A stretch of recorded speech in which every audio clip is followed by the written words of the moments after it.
¿Qué tal? Mi nombre es Gabriel Rivera, soy de la sección 0801. La asignatura es Circuitos Eléctricos 1. El tema que me tocó explicar es el equivalente de Norton con fuentes independientes. El equivalente de Norton nos ayuda a simplificar un ejercicio. Por ejemplo, si tenemos este circuito más complejo, podemos simplificarlo a uno más sencillo. Como ven, hay dos formas que nos pueden pedir encontrar algo mediante el equivalente de Norton. Puede ser que nos digan visto desde terminales y nos den las terminales, o de alguna resistencia en particular.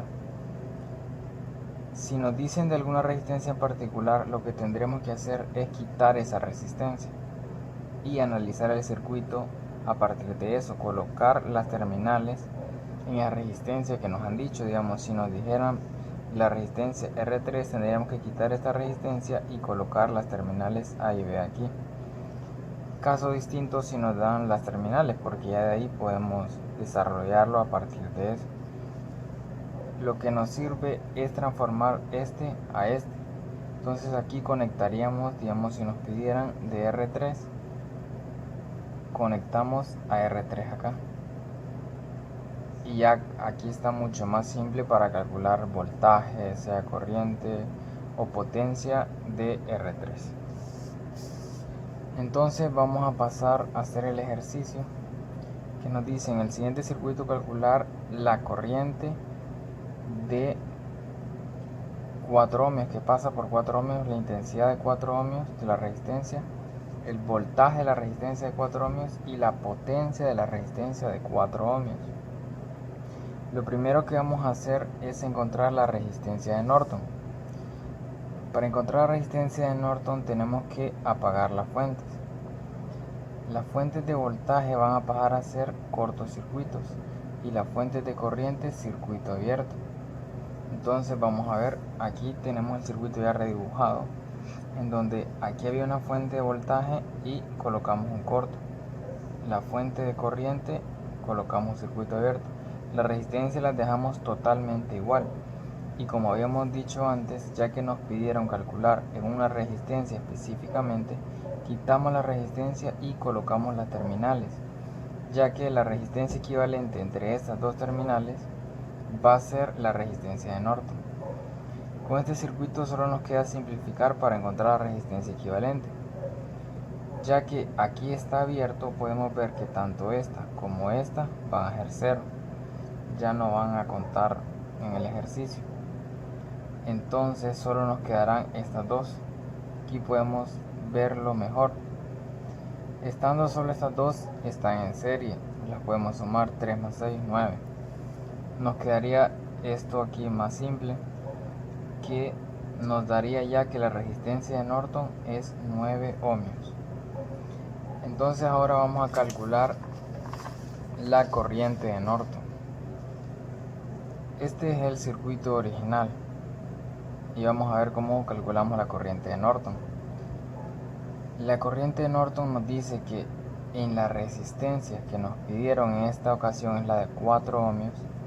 Tenemos que quitarla y colocar un corto, un cable, y encontrar la corriente que pasa por ahí. Esa sería la corriente de Norton.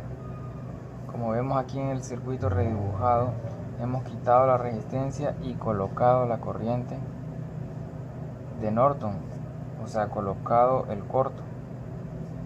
Entonces aquí tenemos que encontrar esta corriente. Lo que hicimos es plantear corrientes de malla para resolver el ejercicio, pero nos damos cuenta que esta corriente de malla es una corriente conocida por esta fuente. Esta corriente sería esta misma, sería 0.5 amperios, y esta corriente que viene acá sería la corriente de Norton, que es esta misma que está acá. Entonces lo que tendríamos que hacer es aplicar lectura de voltajes de Kirchhoff a la corriente de Norton, que sería esta. Entonces vemos el seguimiento sería 6 por la corriente de Norton más 3 por la corriente de Norton menos la otra corriente, y como viene en sentido contrario va a ser negativa, y ya sabemos que es 0.5.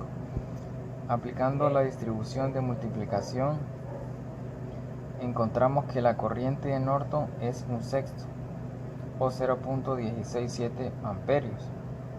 Entonces, ya teniendo la corriente y la resistencia de Norton, como vemos, este era el ejercicio. Acá estaba la resistencia, colocamos las terminales. Entonces, de esto vamos a pasar a esto. La corriente va a ser un sexto, que fue la que encontramos, y la resistencia, que es de 9 ohmios.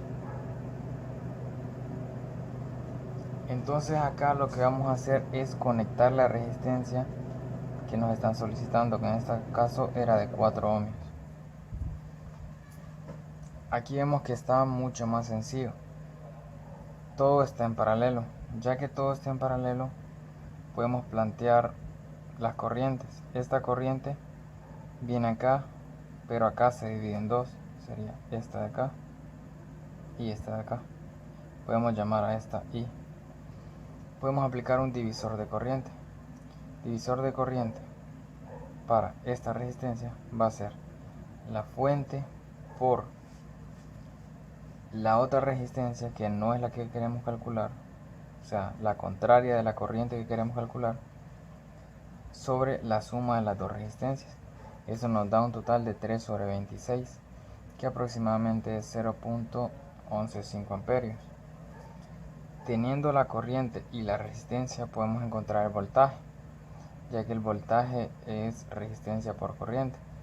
Entonces lo aplicamos resistencia por la corriente que acabamos de encontrar y nos da 6 sobre 13, que aproximadamente es 0.46 volt.